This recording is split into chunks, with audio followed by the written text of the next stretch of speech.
Welcome to the CEC Report, the weekly program of political and economic analysis of the Citizens Electoral Council. I'm Robert Barwick. I'm joined by Craig Isherwood. Welcome, Craig. Thanks, Robbie. Okay, it's December 2nd. In today's CEC Report, we're going to discuss why there is absolutely no reason for Wayne Swan to balance the budget. We're going to have a war update, talking about how Russia has moved to derail the British war drive. And finally, an update on the Murray-Darling Basin fight, where it's official. The Queen is burking the millions of people who live off the food bowl. So, first, there is absolutely no reason for Wayne Swan to balance the budget. Wayne Swan has announced major austerity in the Gillard government's, what they call the mini budget, or the mid-year financial economic statement, or whatever they call it. And the purpose of this austerity is to get Australia on track for a balanced budget by 2012-13. Swanee, dear Swanee, admitted that the whole purpose of this was to please international bankers. And here's a quote from him. Quote, "At a time of heightened global instability, our fiscal discipline here needs to send a message to the world," he told reporters in Canberra on Tuesday. That is precisely what we are doing by bringing the budget back to surplus, end quote. Now think about this. A message to the world. Who in the world is going to care? Are the mums and dads in Athens or Chicago or Shanghai going to care? No, bankers. And Craig, it seems that everything we do now is to show or send a message to the world. Free trade, we're told that that's why we do it. The carbon tax is an example for the world, and now budget surpluses. Or austerity. And Australia is prepared to, put our population through brutal austerity for the sake of the bankers. And we get a pat in the head for it. Look what happens. The Finch rating agency gives us a AAA rating, an A++, in the sense of, you've done good, boys, because it was a AA+ before, now it's AAA. And it's the first time we've had AAAs from all three agencies now. That's right. And look, these rating agencies, right, are foreign entities for a start. They're run by the British Empire, by the British Empire's monetary system. And I really like the quote that came out of the Washington Post this week, where the reporter Howard Meyerson said that Napoleon couldn't conquer all of Europe, but Standard & Poor's may yet. So that gives you a sense that these are weapons of war, these rating agencies, and they're designed to attack sovereign countries. So what's Swanee saying? Yes, we'll play ball. We'll go along with that. Yeah, we'll do whatever you say, Mr. Banker, sir. And so consequently, we get the reward. So it's like bending over and waving a white flag. Exactly, and that's, it's not a nice thought, but look, this is what the Australian financial system's become. And in a healthy financial system related to a national a country that operates with sovereignty, the banking system should be on the bottom of the pile. But instead, our government is run specifically by and for bankers. Well, just to reinforce that, there was a debate a day or so after this statement by Wayne Swan, featuring the Penny Always Wong from the government and Joe Cockey from the Liberal Party. And the debate was at the UBS headquarters in Sydney, the Union Bank of Switzerland, and these two were doing a performing monkeys routine, both trying to please the bankers by agreeing that we should balance the budget by 2012-13. Now, let me explain something for the listeners. The logic behind balanced budgets is, if the Australian government is in deficit, it borrows on financial markets. And because it's a government and has a good credit rating, etc., it attracts capital, and that leaves less capital for everybody else. And that in turn drives up interest rates. And so the experts say you've got to balance your budget as soon as possible so you don't do that. Which is basically reinforcing an entire debt system. Right? Exactly. This is what this is. This is debt, and more debt. Well, people accept this, especially Liberal Party types, right? Oh yeah, that's the way the system's supposed to work, so let's tighten our belt and do the right thing. But Craig, what I wanted to get you to comment on, it just so happens this week is the 100th anniversary of the passage of the Commonwealth Bank Act, which set up the Commonwealth Bank in 1911, so it makes it very timely. What was the principle behind the Commonwealth Bank that makes all of this budget austerity by Wayne Swan absolutely unnecessary. Well, it's a principle a lot of our listeners wouldn't be familiar with, Robbie, and it's because it's basically been written out of the idea of how you run a nation state. And that's the principle of what was established in the United States under Alexander Hamilton, the first Treasury, the Secretary under George Washington, called national banking. And this is different than what we have today, because what we have today is basically the British Empire's monetarist system of debt. When a government wants to do anything these days, it has to go cap in hand to the private monetarist banking system, which is the City of London Wall Street nexus. And there's been a huge fight throughout history in Australia, but people like Jack Lang, particularly in the 1930s, fighting the British bankers against having to pay back some of the debt, particularly after World War I, when our country was smashed by losing so many soldiers, and during the Depression years. He was fighting the City of London bankers specifically because they wanted wanted all their bonds paid back, and Jack Lang said no. We're suffering from the Depression. We're not going to pay you bondholders back. So Jack Lang and others in the old Labor Party really knew what this British system of monetarism was. But the other system is the system of national banking, where this is a system of banking that is controlled by the government. Now think about that. Think about it in Australia. What would happen if our government said to the bankers, no, get back in your box, get out. You have to be sovereign, you have to be subservient to what we want you to do. The national interest comes first. So the Reserve Bank isn't put on a pedestal. The Reserve Bank is told what to do by the governing body, the elected representatives of the country. So what you have is a national bank, not a central bank, like the Commonwealth Bank was intended to be, governing the policy direction for the general welfare and economic development of the country. This is a principle well known by the likes of Ben Chifley, who was sitting on the 1937 Royal Commission on Banking. Now he wrote a dissenting report to that banking commission because it was, as part of it did what Royal Commissions always do, come up with the answer that they want to have to start with. He wrote a dissenting opinion, which was very, very important for people to read at some point to understand, because the principle is that when a country goes into depression, where there's a problem and you can't begin to feed your people, you can't supply the pensions and so forth, the idea is not to cut, not to go into deficit, not to impose austerity. Because see, that's the impulse of the private banking system. They have to protect their shareholders. So if you have a private banking system governing your economy, when things get tough, the natural urge of those private interests is to cut in order to maximise the profit for the private sector, for the private shareholders. Whereas with the national banking, the intention is with creating credit, you create enough credit to stimulate the economy through public works. So you create debt, but you create it as a form of credit, where you have specific projects that you say, we want to build these projects like rail systems or various public works, dams and so forth, in order to create employment, and we do it with the view that at the end of the day there's going to be an asset. So there's actually no debt created. You create the money against the value of the future asset, but it's a political decision.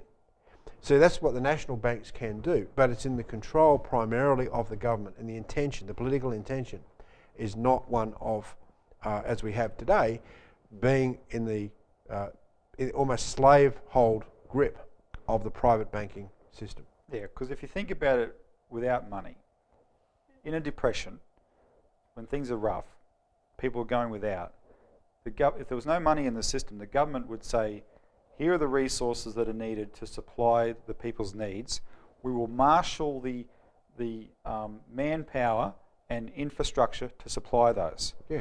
So then that's what you would expect a government to do. Population first. So then the credit system just says, the credit system is making that possible. Yeah. And why should that require governments going cap in hand to some private bankers to make that happen? Because if they don't do that, if they do go to bankers cap in hand, you lose the sovereignty, which is the intention of the governing ruling intention of the British Empire of monetarism. That is the British system. That is the British system. All right, well, thanks for that explanation, Craig. When we come back, we're going to do an update on the war drive and what Russia's done to derail it.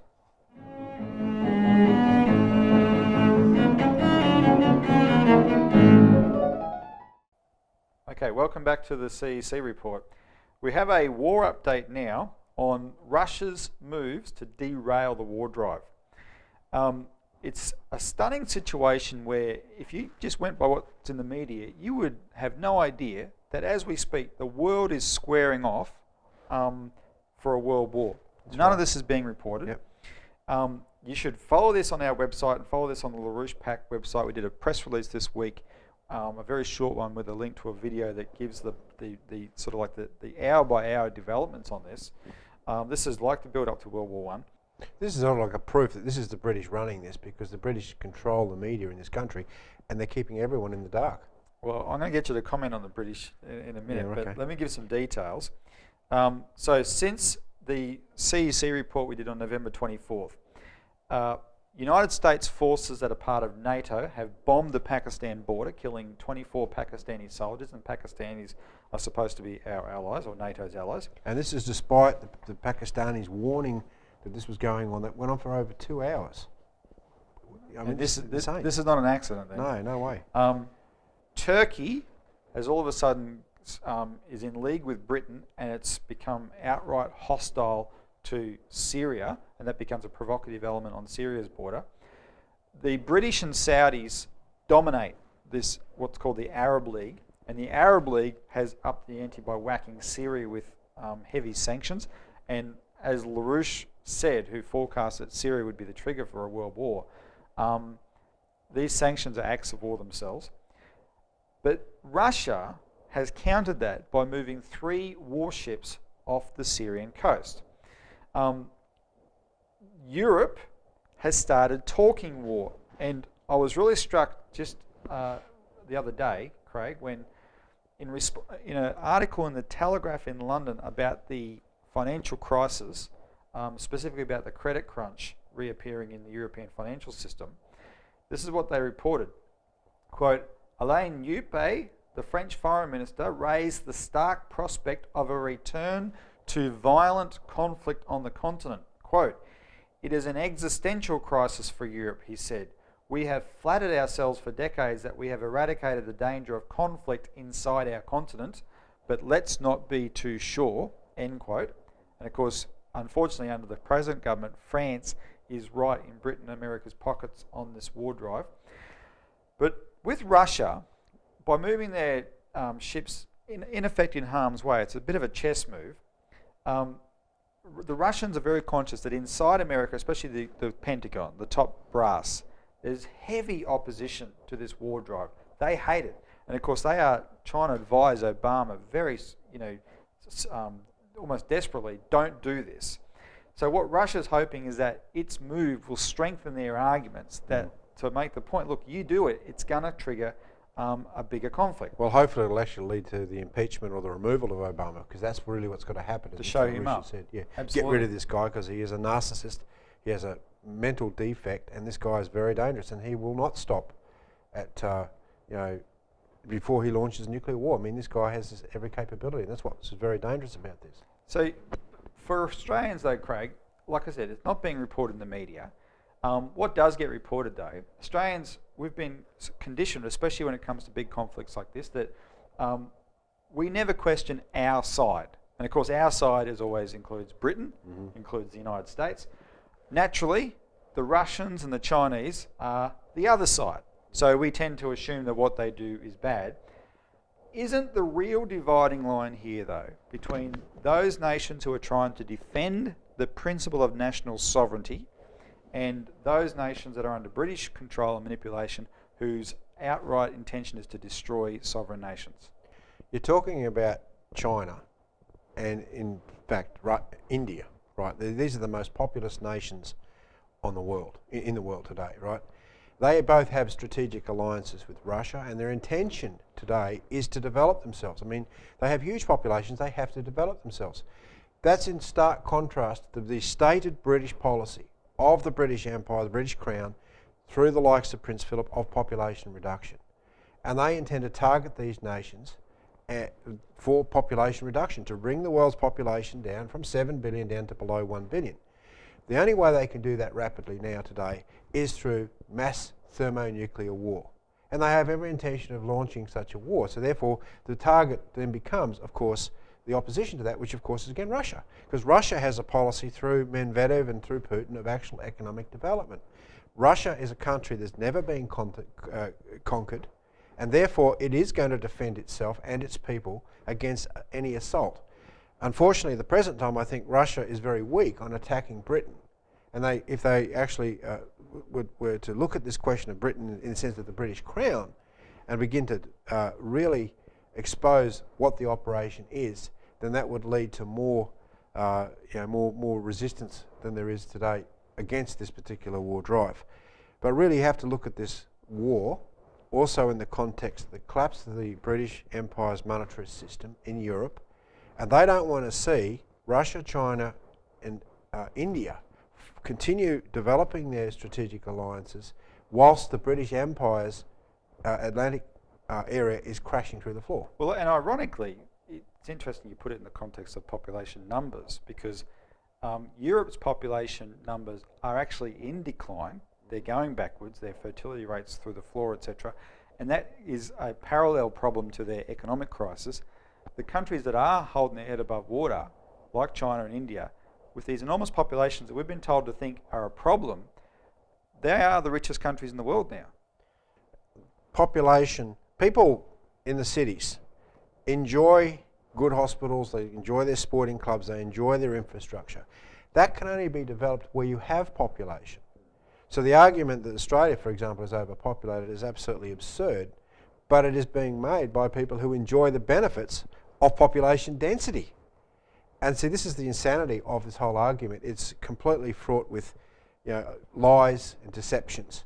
We need more people. If you have more people, as illustrated by China, and you start to use technology to develop and support that population, then you can have a massively greater standard of living.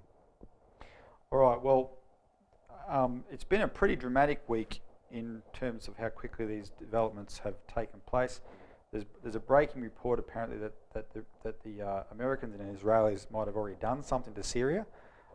So we will report on that in future editions, but there will be other reports as well. So we're going to keep following this closely and keep giving you updates on this war drive. But we'll leave it there for now. And when we come back, finally, we want to talk about an update on the Murray-Darling Basin fight and how the Queen is burking the millions of people who live off the food bowl. So stay tuned to find out what burking means.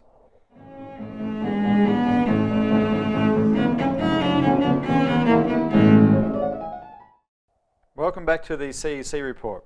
So now, it's official. The Queen is burking the millions of people who live off the food bowl. Tony Burke, on November 28th, Burke's the Environment Minister, released the Murray-Darling Basin Authority's proposed plan for the Murray-Darling Food Bowl. If you look up the word burk in the dictionary, and if you have to, hit pause on this and go and do it, it is a verb. It's a real word, it's a verb. The verb means, 1, to murder as by suffocation so as to leave no or few marks of violence, and 2, to suppress or get rid of by some indirect manoeuvre. Now, Anne Lawler gave a speech at our conference, which is in our paper, where she gives the origin of this. Craig, just step people through this story. Well, as soon as you had this play on this word burk, I remember that we actually, in Anne's piece on the humbuggery of Darwin, we referred to two very insidious characters by the name of William Burke and William Hare.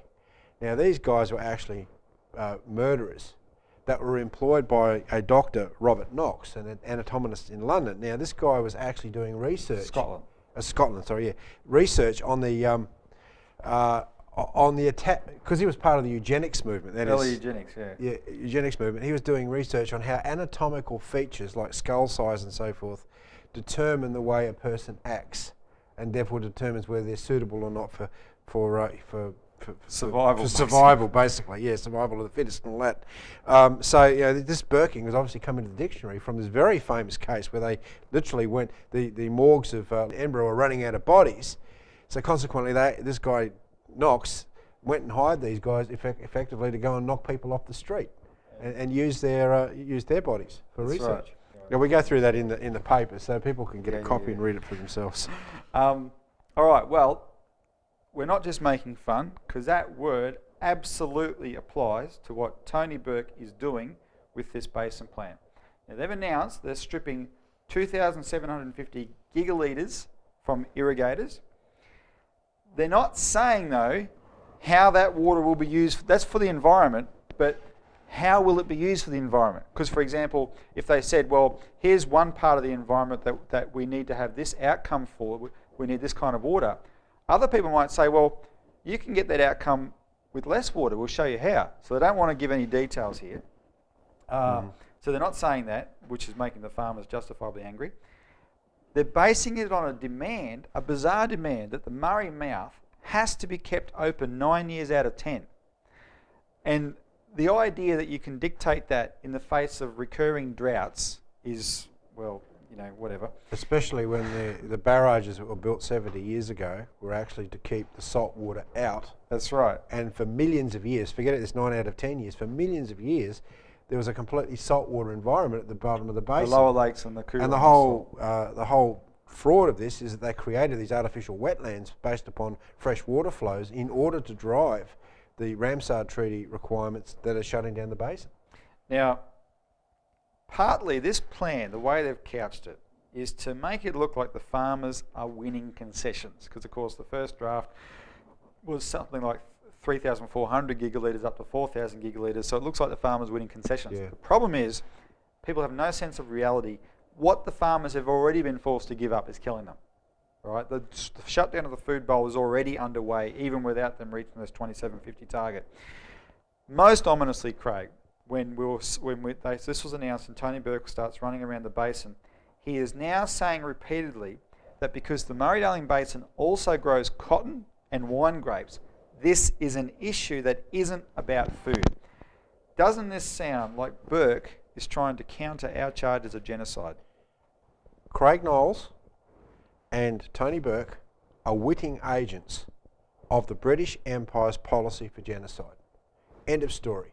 It doesn't matter how nice their arguments sound, it doesn't matter what they say, everything is governed by the fact that this policy to shut down the Murray-Darling Basin is part of a global genocidal policy of population reduction, pure and simple. Here we have a food bowl that can feed millions of people. Rice production alone can produce enough food for 40 million people.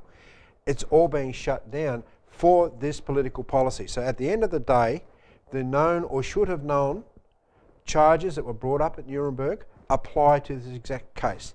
And what's happening now is because we've emboldened over the last 12 months, more and more people to actually realise that this is the Crown doing, this is Prince Philip, and we give them in this last paper, chapter and verse of the research of how this was done, they are starting to get very nervous. And this is the sort of revolution that's going to be required in order to defeat this genocide in this particular basin area. Now, this week we are escalating what we're doing because we've just come across from another source beside ours a devastating proof that the whole environmental science on which this is based is a total fantasy from beginning to end, a genocidal fantasy. We can't give you the details now, but you'll see it coming out from us soon. The BBC this year produced a documentary called All Watched Over by Machines of Loving Grace. And part 2 of it destroys Sir Arthur Tansley, as we do in the paper, just demolishes him. Backs up what we've said in the paper 100%. Exactly. That these things, there are no such things as ecosystems, and the idea of the balance of nature is a myth. And we'll have to leave it at that. So look that up. Follow us on this channel. Thanks for tuning in, and tune in next week for more.